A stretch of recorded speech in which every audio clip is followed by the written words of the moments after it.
Sir, would you veto it? About what? Okay, the housing bill that you didn't sign today that came No, to I the said I'm not signing the housing bill. I want to see what happens with it. Look, the housing bill is housing. I made billions of dollars with housing. I know housing better than anybody, maybe anywhere. It's all about the interest rate. Lower the interest rates, you can have all the housing you want. But you have to understand, I don't want to hurt people that own houses too. These people, for the first time in their lives, they have valuable houses. They become rich. I don't want to hurt them either. What you want to do is what good for everyone? Get the interest rates down. We have this numbskull that was the head of the Fed before, and he's a stupid person. And we call him too late because he was too late with the interest rates all the time. We need low interest rates. Low interest rates will solve everything. Will solve that. Now, despite that, we're doing well with housing.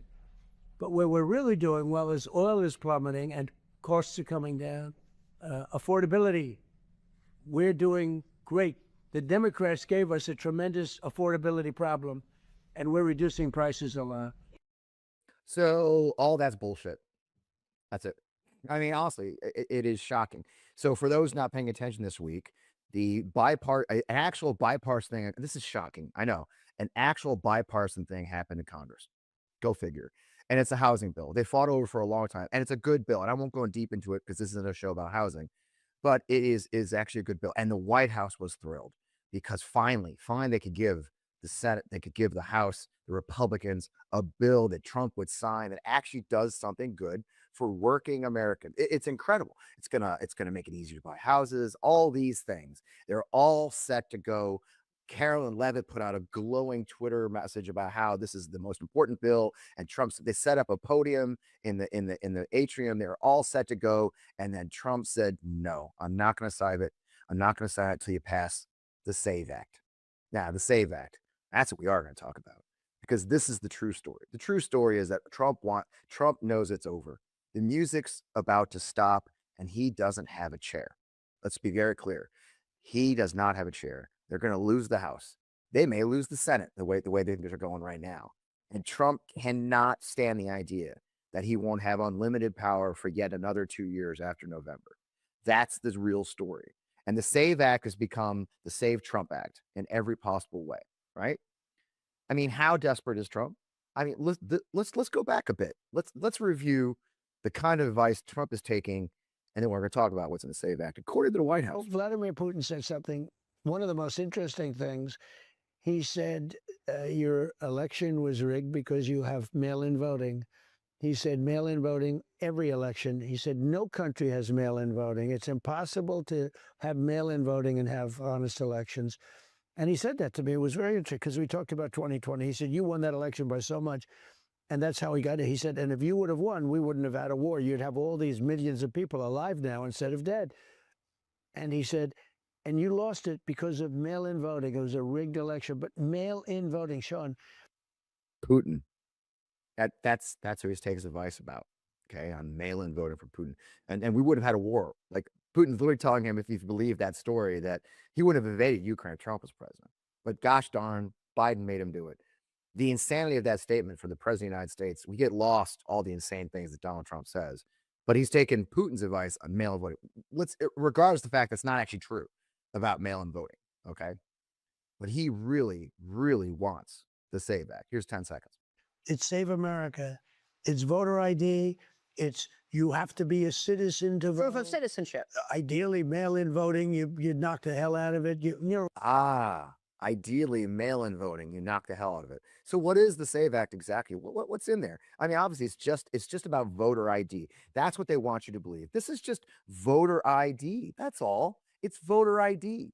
You know, it's no big. Why are we freaking out? It's just voter ID, isn't it? It's no big whoop.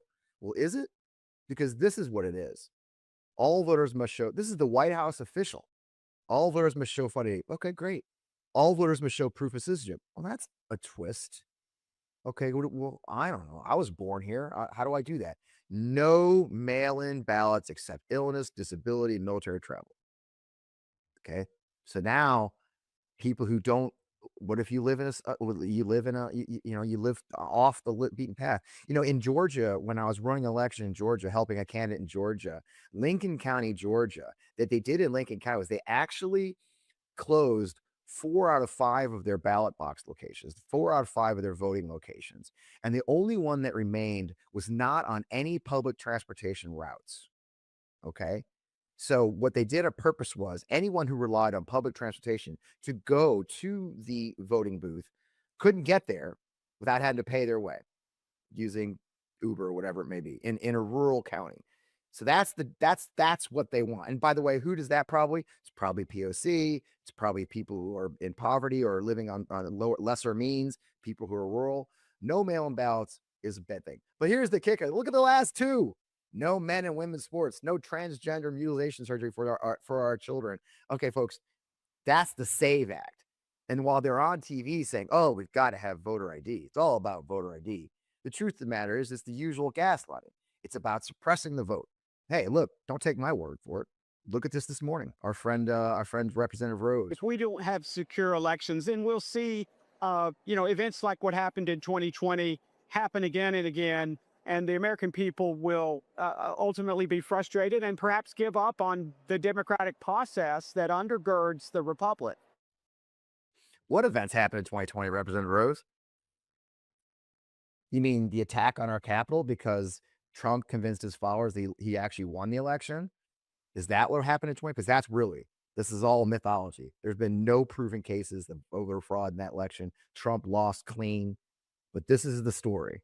This is just to scare people and terrify them and pass a law that'll drastically change America, will suppress the vote and make life harder and ruin our democracy. So, as always, I have the perfect guest. And he fell on my lap last minute. And we spent 20 minutes talking before I turned the camera on. And if I had to tell him to stop talking, because I want to put it on camera, because he's a fascinating individual and he's done some incredible stuff. And we just want to get him on camera. So, once again, I am Fred Wellman. This is On Democracy with FP Wellman, right here on the MyStash Network every Friday night. Have you hit like? Have you hit share? Have you told your friends the coolest show on earth is on a Friday night and you're not watching it? Then damn it, do it. Let's go. Let's have a great show. I am so excited to be here with you. I am excited about this guest. We're going to have a lot of fun talking. So let's get on with the show.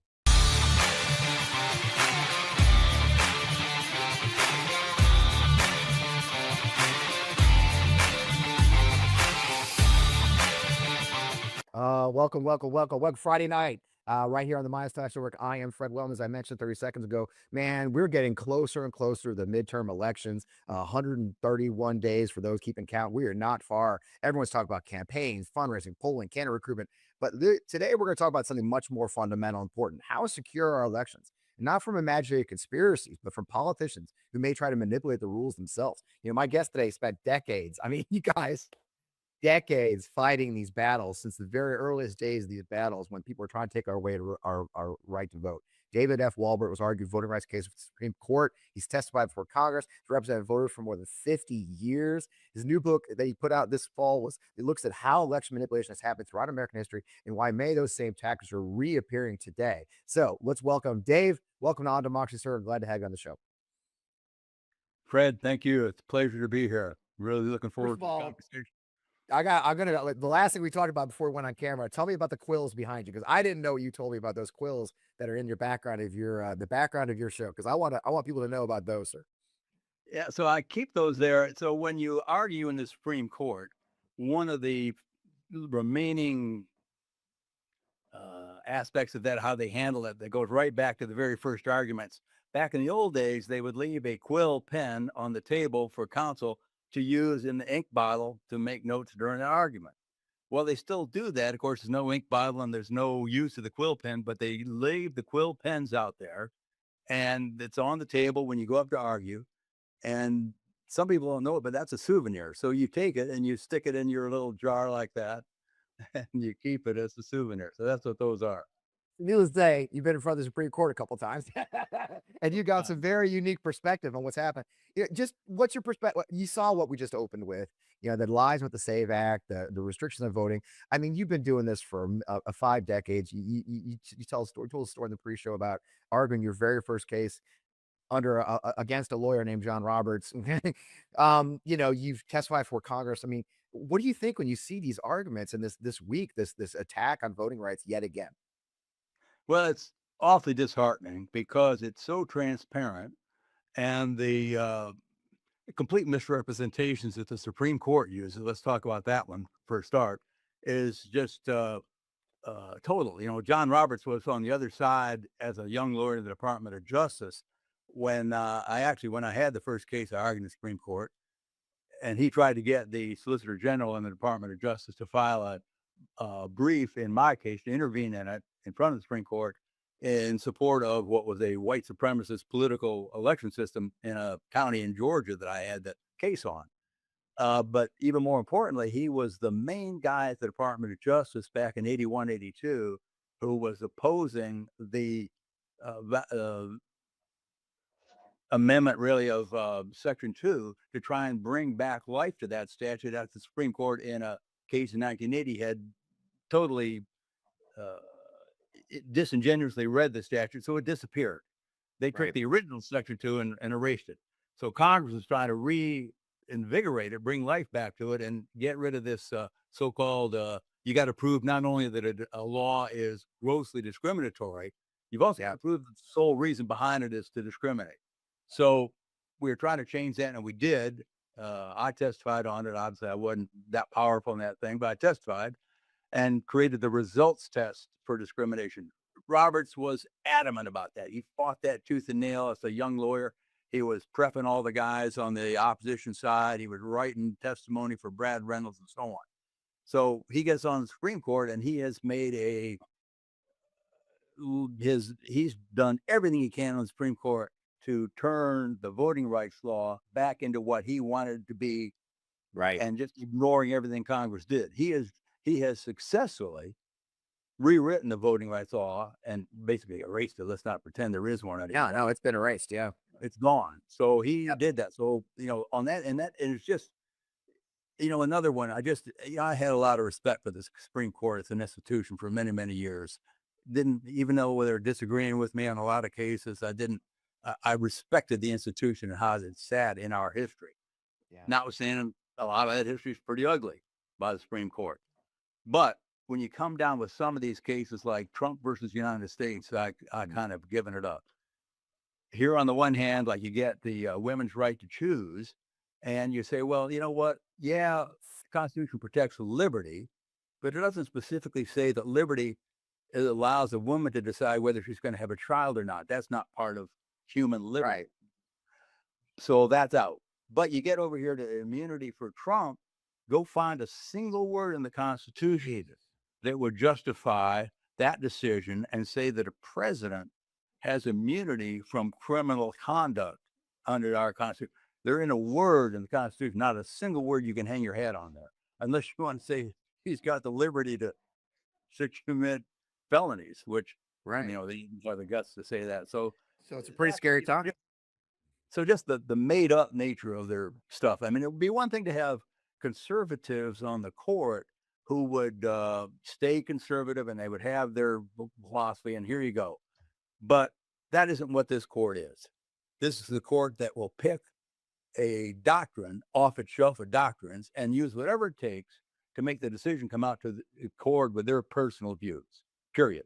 And that's all this court is. So I've personally lost respect for them. That's terrible, and that's our final line of defense. Now, mostly turning back to these ideas of stealing elections. The focus on 2020 was stolen, that there was illegal votes. But you've studied this. Most people think election theft is that stuffing the ballot boxes. But your work, especially in the book "Stealing Elections," argues almost that's not actually ever what happens, right? So for stepping away from those headlines we started with, how do you see it as elections actually getting manipulated, and it's still going on right now? Well, it's going on big time, and you look back at the 2020 election, Georgia, it was, I think, 0.03% of the vote made the difference between Biden and Trump. So, 11,000 votes, whatever it is, nothing in the whole scheme of things. You don't have to manipulate the voting rules very much to change it by 0.003 or 0.03%. Same, I think it was actually 0.02, it's 0.03 in Arizona. So Trump knows, and Republicans all know, if we can just make voting a little bit more inaccessible and more problematic, get rid of mail-in voting, require proof of citizenship, that's it. That's all it takes, because Democrats are much less likely to have proof of citizenship than our Republican voters. That's just a statistical fact. They know that. That's the sole reason they want that. And you add on top of that, well, okay, having citizenship voting, have to be a citizen to vote. Two things about that that's really interesting. One, people treat that as if it's something horrible to have a Right. non-citizen vote. Fact of the matter is, in this country for decades, non-citizen voting was fine. There's nothing in the Constitution that says you got to be a citizen to vote. And non-citizen voting existed in this country for many decades before it started changing. We had our first wave of nativism, if you will, back in the 1800s, and started getting to require citizenship. Fine, it's required, no problem with that. But the idea that we need documentary proof of citizenship to enforce that law is nonsense. Study after study after study, and take Louisiana as a good example. Mike Johnson gets up there and he parrots Yes. the line, we've got to have documentary proof of citizenship because of all this non-citizen vote. Well, the Secretary of State in Louisiana went through their records, and I think they went back 40 years through 70 million votes cast, and they came up with, I think it was 39 possible votes that might have been cast Wow. by non-citizens. So Wow. is there a real problem there that is being addressed by the city back? Absolutely not. It's a complete red herring. It's a false doctrine. It's a false story to justify vote suppression, period. And the I think the study, the Cato Institute, of course, is a very conservative group. Yeah. They've studied this, and they say, look, non-citizen voting is so slight, it is not detectable. So I think the analogy to me is this: if you required documentary proof of citizenship, maybe you'd get rid of 30 non-citizens who were voting, maybe. But it's sort of like that old thing, we used to say in this country, I'd rather have 100 guilty go free than one innocent go to jail. Let's take that, and I don't think we believe that anymore, but let's take that and apply it to here. To get rid of that one non-citizen, we're going to get rid of 10,000 citizens from voting if you pass documentary proof of citizenship, period. So that's the reality of it. It is the Republicans have been saying for, God, 20 plus years, like fraud, got to tighten it up. Yeah. Fraud, got to tighten it Yeah. up. No study, and there's been dozens of them, have ever corroborated any of that. It's always been a myth. And as Donald Trump says, one of the things that struck me in the whole, I've studied, of course, the 2020 record very closely, and the famous statement he made to then Attorney General Jeffrey Rosen at the very last effort. He's trying to get the DOJ to file United States versus Pennsylvania to create some, cloud over this. And Rosen says, look, we can't do that. There's zero evidence to support the idea that there's any fraud behind this. So we can't file that case. He says, don't worry about the truth. You file and I and the Republican congressman will take care of it from there. So that's his approach to winning and losing and stealing elections. He'll do anything to steal, and he will lie all day long. He'll claim that I got to have this to knock out these, rapists and criminals and non-citizens who are coming in and stealing our election. And, listen to, Brother Putin. I mean, he's got the truth on this. You got to stop mail-in voting, which again is solely an effort again just to suppress voting. He was told in the 2020 election by his people, he says, look, even if you're ahead earlier in the day, it's going to be, that's going to change because mail-in voting is going to be opened up and counted later. And in California, you got I think 7 days on receipt to, as long as it's mailed by then, it's received. So you're going to have a lot of votes coming in, and statistically, more Democrats use mail-in voting, and they're mailing them in late. And frankly, mailing them at the last minute makes a whole lot of sense. Why? because the candidates change and the issues change. And look at California for governor. You had people dropping out to the very end. So the idea of mail-in voting and mailing on the last day and receiving it at the state a few days later, it makes total sense. Yeah. There's not, I suspect on Monday, Supreme Court's going to drop down this decision that gets rid of mail-in voting that is mailed to a United States agency and in their possession on time. But if it's received by the states several after 12 p.m., 12, whatever it be, midnight, the date of the election, you can't count it. Well, go find something in the law or the Constitution that says that. That decision, if it's as I expect it to be, and again, I'm not saying that's what the law suggests, but you just look at the oral argument in the case and the hostility from the ultra conservative. I'm not going to call these conservatives. I'm talking about these are ultra conservatives on the court who, I was raised a Republican. I've got a lot of conservative things that I think make sense, but not this disingenuous, made up falsehoods. So I think the court will probably strike that down in an effort to just limit Democratic voting, period. That's all that is. It's not to address a problem that exists. It's purely political. And it's sad, it's sad. It really does. The Supreme Court was probably the last institution in our whole structure of government that had a lot of respect around people generally. And I think, you go back, I've got over on my wall over here, Fred, the signed dissents by the 4 dissenters from Bush versus Gore. And, a little note to me and stuff like that from Breyer specifically.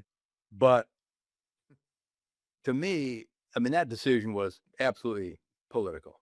And it was almost admittedly so. Scalia and in his individual concurrence had I don't know if he's just so blind he can't see this, but he said, well, we can't let this case go forward in Florida to ascertain what the actual vote was because that could degrade Bush's claim to the presidency. I said, wait a minute. That's the whole point. Isn't the whole point about who ought to be president? Not degrading who you want to be president. And you actually said that, and you're sitting there saying, wow, do you hear what you're saying? Yeah. So, it's the decision again. I've taught con law. Love, way back and know that stuff pretty well. And I knew voting rights. And when the case was coming up, I said, it's no problem.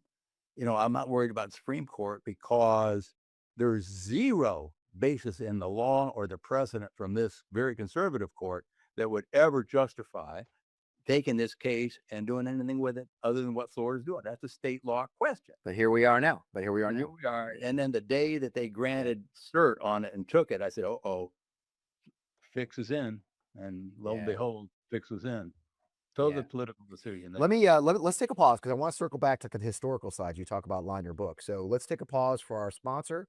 And then we'll come right back after the sponsor. I want to talk about your book a bit, and this isn't new, is it? So let's take a pause. Thanks. We got a great sponsor as always. Right back. You may not know from the look of me, but I'm a cat guy. Yeah, and you know about my dogs. But have you heard of Shugs the cat? Yeah, this is her. She's a little tortoiseshell cat that we've had. I honest to God don't know how long we've had her. I could tell you, I have no idea how long Shugs has been alive. She joined my family probably a decade ago, and I've taken her across the country with me. Now she lives here in St. Louis. And I don't know how old she is, but you know what? I really want her to live a lot longer. And that's why I feed my cat Smalls. Smalls is a fresh, human-grade cat food that does so much more than just feed your cat. Helps them live a full and healthy life. And most cat food out there is made with meat byproducts, cheap fillers, artificial ingredients, basically stuff that isn't great for your cat. But Big Pet Food does this because it's cheaper to make. What they save in cost, your cat pays for with their health. And I don't want that for Shugs.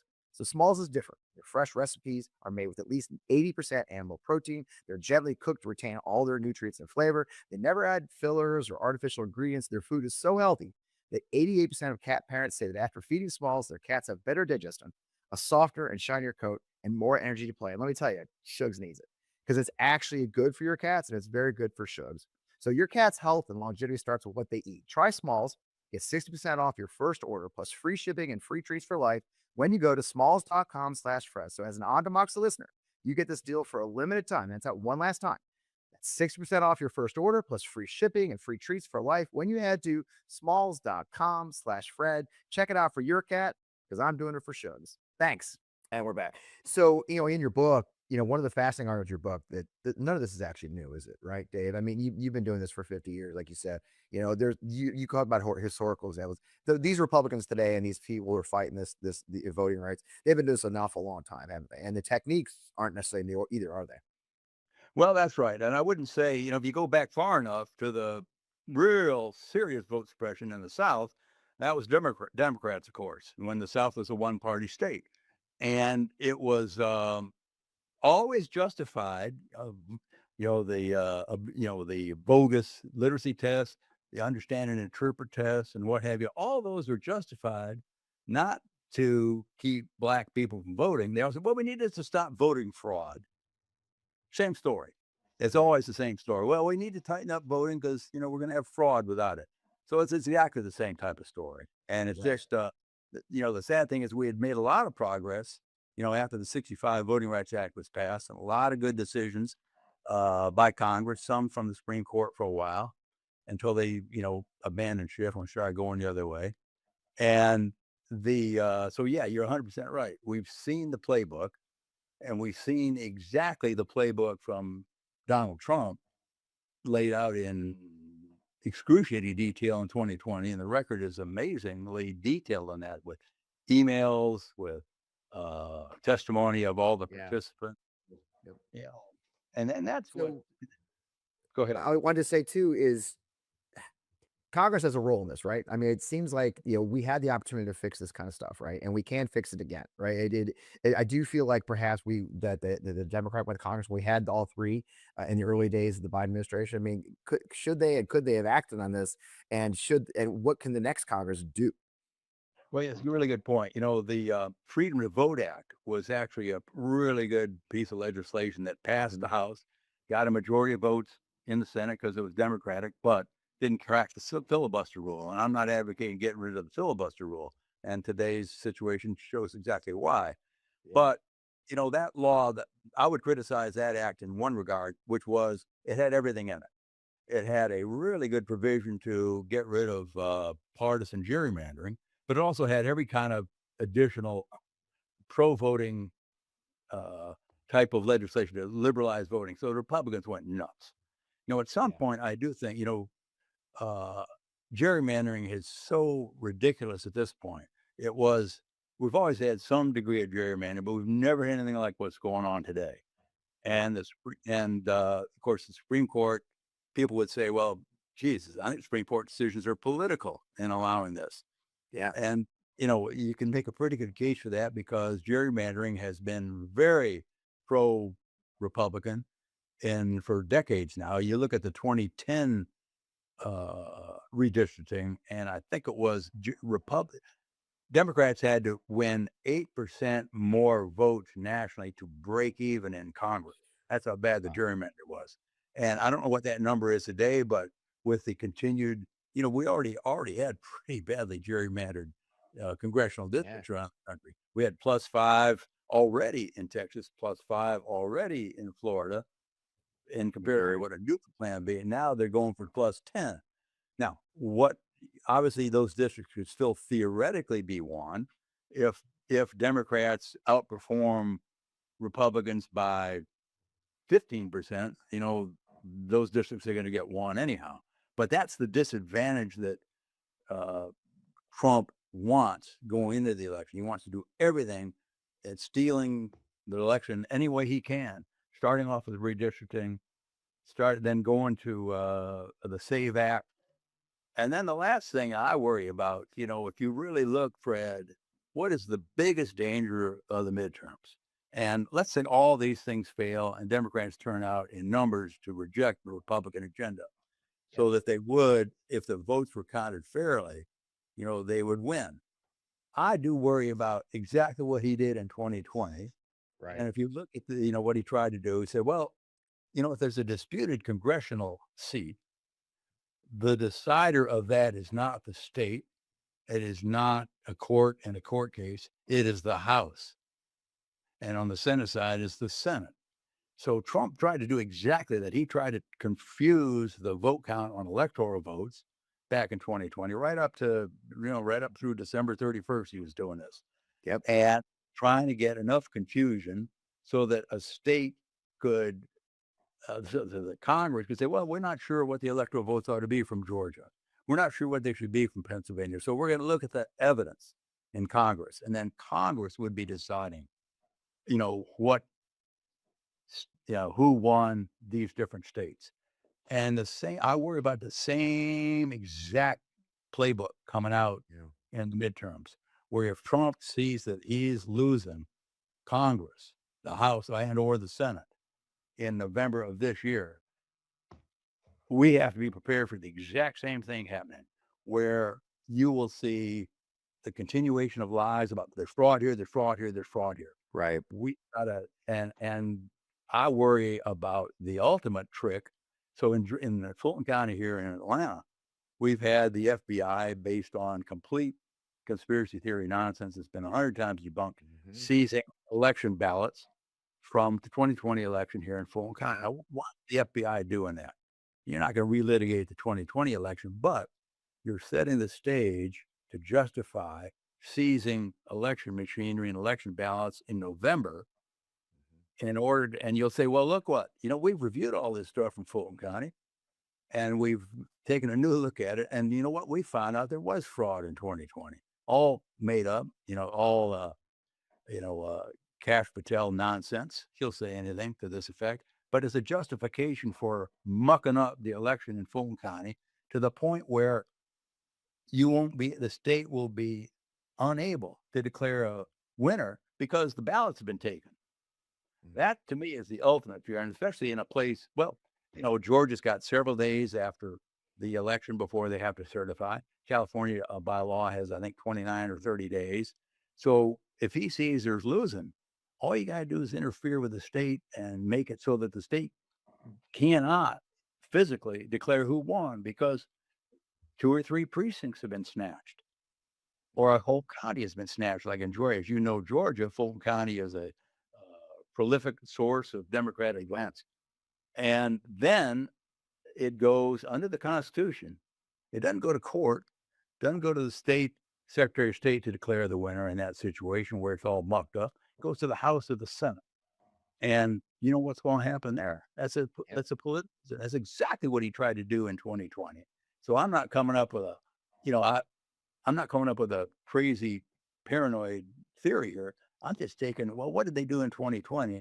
And I mapped that over onto the congressional elections for this year. And that's my greatest concern at the end of the day. I'm very concerned about the vote suppression that's going on. But I think people need to be prepared to talk about and make sure that worst case scenario doesn't happen, because I think it's a real danger. And I hate to say it, but Whew. I do. I'm not feeling great, man.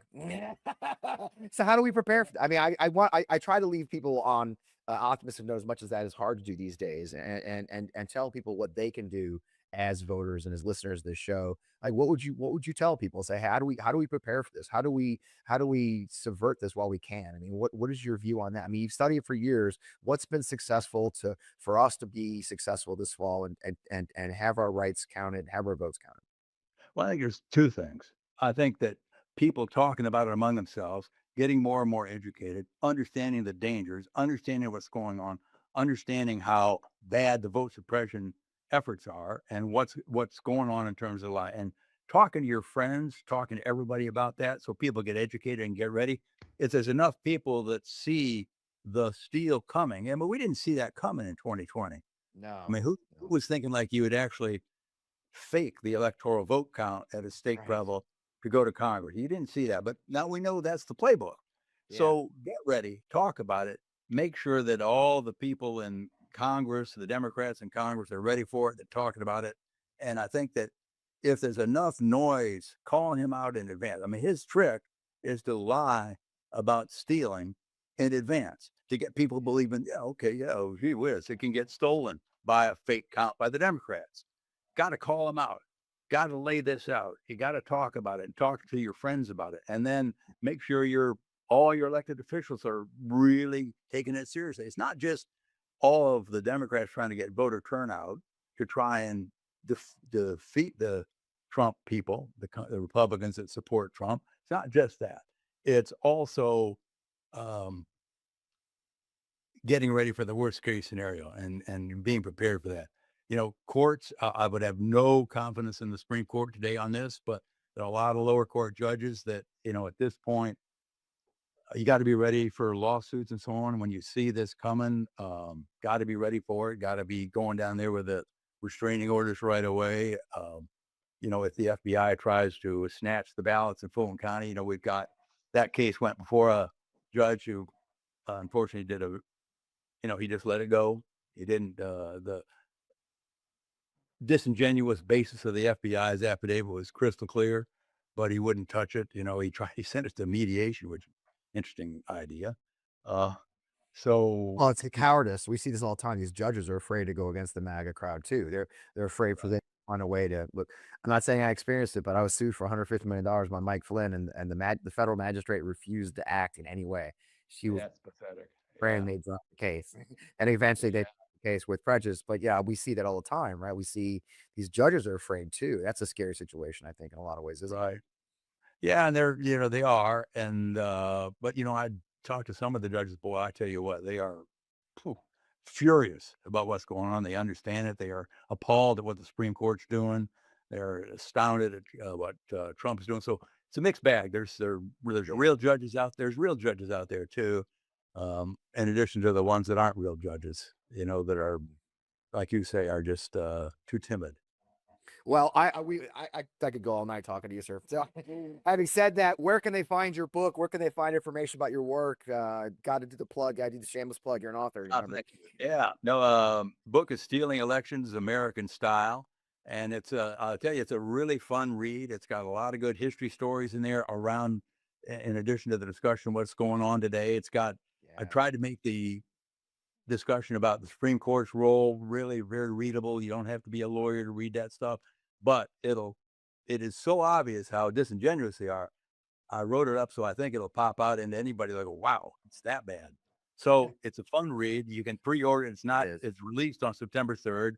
Bloomsbury's the publisher, very good publisher. And you can pre-order it from them or anybody, Amazon or wherever you get books.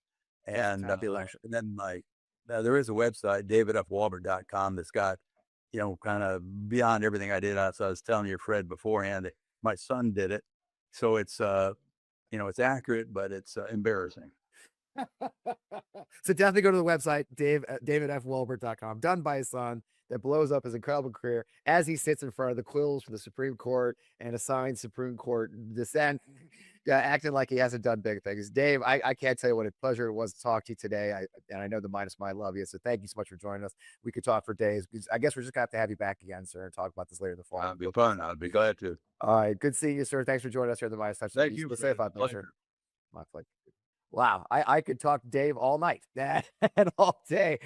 Look, the fact is, it is scary stuff, folks. What Dave lays out there and has studied the history of it, has participated in the history of it, is they will try and steal our election. Donald Trump is desperately trying to steal this election. He knows the music is going to stop. I can't say that enough times. I've already said it 3 times. I talk to Republicans in my daily life. I talk to those. They know even at the state level that the party train's about to come to a screeching halt and they're going to lose power. And the one thing we know is people don't give up power easily. People don't give up almost unlimited power in an easy way. And Donald Trump is very, very comfortable with his unlimited power in this second term.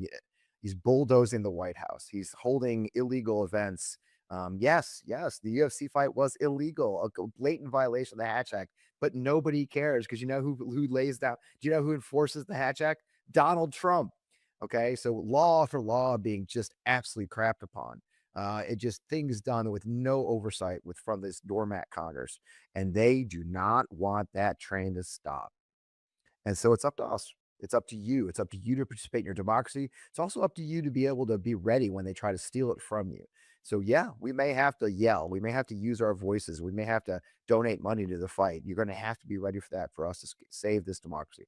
And then you have to participate right now. We have to win in an overwhelming way where there's no discussion, okay? Don't sit this election out. Don't sit your primaries out. Don't sit anything out. You've got to participate. If I can't say it every week, I say it to you: democracy is not a spectator sport. Okay, you cannot just talk online. You've got to put your body into this. You've got to knock doors. You've got to donate. You've got to volunteer. We need you to be part of this. I need you to be part of this. So find your local candidate, find your local campaign, find the person who's going to be fighting when they try to steal your vote, and be ready for it. Gird yourself for the battle. That's all we can do. Otherwise, we'll be talking next year about how Donald Trump has done something even more insane, and he decided to bulldoze the entire White House because he wants it to be like Mar-a-Lago. He wants to put a golf course in the back nine of the South Lawn. Who freaking knows what this nut job's going to do? So again and again, it's up to us to stop him. So with that, thanks for joining us every Friday night right here in the Midas Touch Network. I am Fred Wellman. You can find out everything we're doing at fpwellman.substack.com. The QR code in the corner, just scan that if you're not on your phone right now, or fpwellman.substack.com. Of course, you've got a lot going on in your life. We've got a lot going on in your life. It is summer, so enjoy your vacation. Enjoy the Independence Day holiday next week. Of course, it's a holiday. I don't know if we're doing a show or not. I got to figure that out because it is a holiday weekend. We'll figure that out this week. I'll let you know. Pay attention to the Substack. It's the best way to keep track of what we're doing these days. And that, thanks for joining us. Thanks for a wonderful show tonight. I hope you enjoyed it as much as I did. I could talk all night. In the meantime, get in the fight, folks, because as I always say, we're not done yet. Thanks.